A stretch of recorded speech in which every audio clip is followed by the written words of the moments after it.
Hi everyone, we are starting with second part of motivation. We just did the introduction, terms, features, and now we are coming to Mr. Abraham H. Maslow.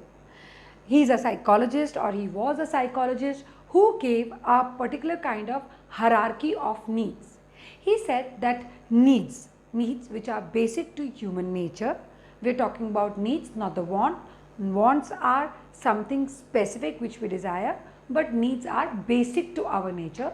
So there are 5 needs or 5 level of needs which actually people make which actually make people behave in the way they behave in the organization or in general.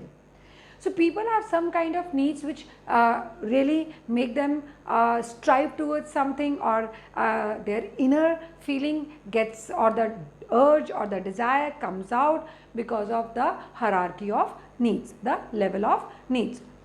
Today we are going to study about hierarchy of needs given by Abraham H. Maslow, who is a psychologist. The theory is called hierarchy of 5 needs, of course on human beings. The first is basic or physiological need. What is basic or physiological need? Basic or physiological need is basic to us, like food, hunger, thirst, sleep, sex. Now why these needs are important for us? Why is, the moment you feel hungry, can you work? I get angry when I am hungry, so I can't work at all. Basic, that is my basic nature. I need my full 8 hours beauty sleep. Without that, again, that makes me angry. If I look at my face, it's not looking good. Similarly, thirst. Similarly, all other needs. So these needs are most basic in hierarchy, correspond to primary needs of every human being. For example, individual needs are hunger, shelter, sleep, thirst and sex, whereas organizational is salary. Of course, yes, all hunger, shelter, sleep, thirst are fulfilled by salary. This kind of need related to sex, we don't fulfill it through salary, but it is basic to human being. Basically, Abraham H. Maslow is from, he's not from the Indian context, he's from West side, and their sex is considered to be the basic need. We are also now considering it, but then there it is considered more, so that is why it has, according to that theory at that time, this has been given as the basic need, and we have taken it from there. And CBSE also, your book also, NCERT book also has it there in the syllabus. Next, safety or security needs. When you feel secure about someone, when you feel safe about someone or something. So when I talk about my safety need, what is the first thing which comes into my mind? I want that I should have enough of money in my bank account, so there should be regular flow of income. My income should be stable, there should be stability of income. These needs provide security and protection from physical and emotional harm. Example, now why emotional harm? I'll give you example here. If I don't have stable income, and when I need money and the money is not available with me, I'll be in stress. That will be an emotional harm to me. I'll be in anxiety. That will be an emotional harm to me. I'll be in distress. That will be an emotional harm to me. From individual point of view, stability of income. From organizational point of view, when organization gives you gratuity, pension plans, job security, you know where you are, you're permanent and you're secure with your jobs. So that really makes a lot of difference. Next comes affiliation or belonging needs. Now when we talk about affiliation or belonging needs, these needs refer to affection. Of course, sense of belongingness. How?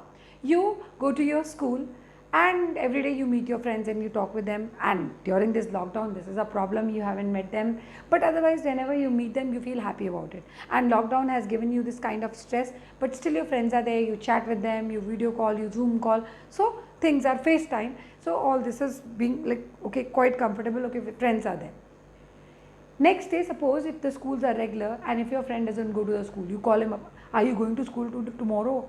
He says, no, I'm not going. Okay, even I'll also not go.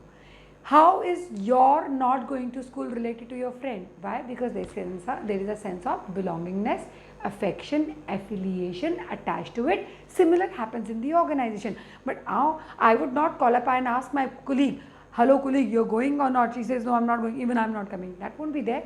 But yes, you look for a company in the organization, you look for people to discuss things, you look for people to share things with, and that's what gives you the sense of belongingness. So in an atmosphere where you're uncomfortable with the colleagues, if you're uncomfortable, there's a lot of stress, tension, you cannot work in a environment like that. You need to have a very congenial work environment, even with your bosses or with your colleagues or with your subordinates. These needs refer to affection, sense of belongingness, again here, acceptance, being accepted in a particular group. Example, individual, they have their friendship and organizational correlation with the colleagues. This has been erased somehow with colleagues. Now, acceptance to a particular group, that really matters with you kids a lot. You want to get attached to a particular kind of group which is very famous in the school, and out of that attachment or that inclination, you end up doing some naughty things. Again, that is what sense of belongingness makes you do. So when it makes you do as a student, it makes other people in the organization also do. They need to be accepted with the peers around. Next comes esteem needs. Now, what we talk about when we talk about esteem needs, we talk about our self-ego, self-person as an individual, autonomy, freedom, decision-making capacity. These needs include factors such as self-respect, very big thing, self-respect, autonomy, status, recognition, attention, everything. See, sometimes people just behave in a particular manner and you may not like it. My rule is I forgive people 1, 2, 3 times. After third time I don't forgive people. Not that I want to carry them in my mind. I have my self-respect. I can't walk along with the toxic people. That's my nature. Giving you an example. Similarly happens here. You're working in an organization. Somebody tries to prick your self-respect and again is doing. You would not like to work in an organization like that. Right? Similarly, autonomy. You need your kind of freedom.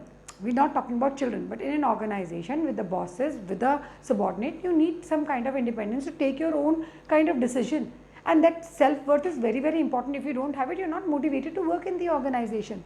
So that self-recognition, that attention, it's very, very important, very important. From individual's point of view, status, the way you get the job profile you're working at, the job title you get, and organization, the job title you get, the same thing. So for an individual, as an individual, why is it important for people to get promotion? It is what? Self-esteem at individual level. And how do you get promotion? When you're working at the top level. So that becomes a job title. That's how things happen. Self-actualization, this is the last kind of need. It makes you what you're capable of becoming. Yes, what you're capable of becoming. Where you talk about achieving of the goals. Like for example, I would love to become the education minister of the country. I don't mind. I want to get into the education part of it. But that's my self-actualization need. I don't want to be dean of the university. I don't want to be principal of the school. I want to be the education minister, something like that. So that's my self-actualization. It is the highest level of need in the hierarchy. It refers to the drive to become what one is capable of becoming. Capable of becoming? Of course, yes. So I think I'm capable of becoming, and if I really put initiative, I can do it. For example, individual self-fulfillment. What if I become the education minister? I'll have self-fulfillment. And from organization point of view, goals will be achieved. That would be growth. Maybe I may not work in the same organization, but self-fulfillment is another thing which I'll achieve in my own life. So it is the highest level need, very important point. It refers to drive to become what one is capable of becoming. And then again you have this individual when you talk about self-fulfillment, and here we talk about growth. So this is what is your self-actualization. These are the needs. I'll just give you the assumptions of the needs as well as give you the limitation and advantage of the need, and I'll draw a pictorial diagram to explain you how these needs differ in people. Okay, so now we continue with assumption of Maslow's need. What does the assumption say? And this was one of your board question also. I'll write here, it was a board question. It says people's behavior is based on their needs. Very true. See, I have my basic need or my physiological need. If I see from my individual point of view, my need is hunger. This can be fulfilled by salary. True, people's behavior is based on their needs, and satisfaction of such needs influences their behavior. If I'm hungry, I get angry. So if somebody is thirsty and they want water, they will not be able to do anything without the water. We know it. It's essential. We can't do anything about it. Very simple. Now, if you don't have a house to live, we always dream of our own house. Why? Because that's our basic need. We have shelter, that's good enough, but basic needs is a different idea. People's needs are in hierarchical order, starting from basic needs to the higher level needs. Now, after basic needs comes safety needs, safety or security needs. Safety needs says stability of income. For me, stability of income is very, very important. Organization says we are giving you pension plan and gratuity, and we are giving you provident fund, so many facilities we are giving you. You'll have stable income whenever, even after you retire. I'm happy in the organization I'm working, I'm motivated, I'm self-motivated, my morale is boosted by working there. Right. Next, a satisfied need can no longer motivate a person, only next higher level need can motivate him. Of course, yes. Now, if you talk about me working in my organization, I know I'm secure. So, somebody even lures me with some extra money to satisfy my some kind of basic need. I'm not interested.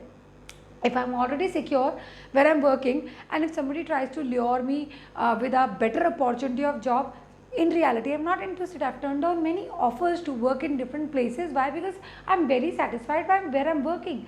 So, neither the money could move me, nor could the second level need, security need. And moreover, my affiliation or belongingness needs are being satisfied. Why? Because I have some kind of friends there, and my relationship with the people out there is cordial.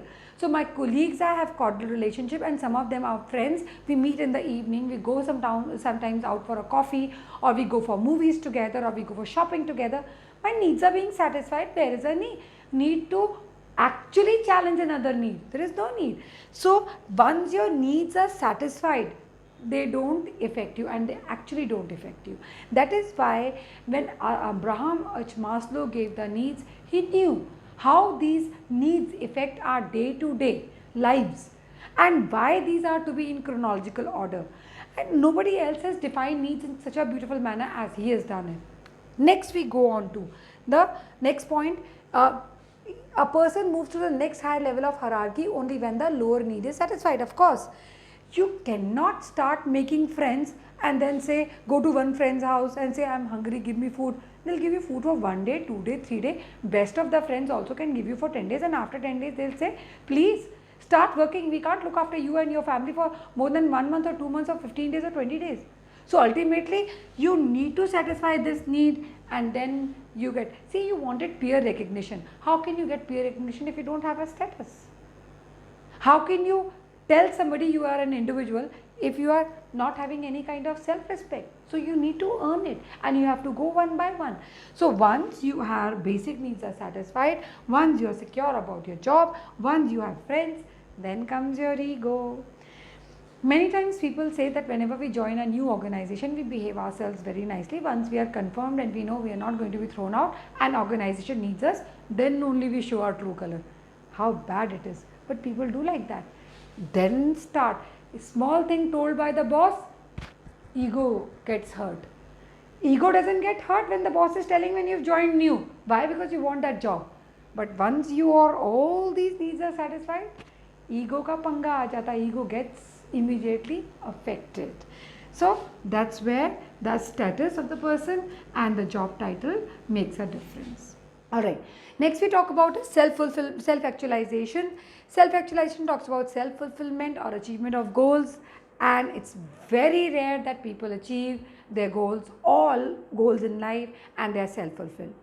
See, despite of Warren Buffett earning so much and giving away his wealth as donation, Azim Premji and all these people, when they are trying to give away their wealth, what are they trying to show? That they are self-fulfilled. But actually, are they self-fulfilled? Have they achieved what they really wanted in life? Still, there is so much of scope to achieve. That means self-actualization may happen organization-wise, but individual wise, self-actualization is difficult to achieve. I think mine would be achieved, I don't know when, but I am capable of achieving many things.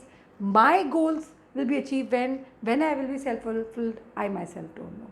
So that's why these assumption and this diagrammatic representation of needs shows us what's important.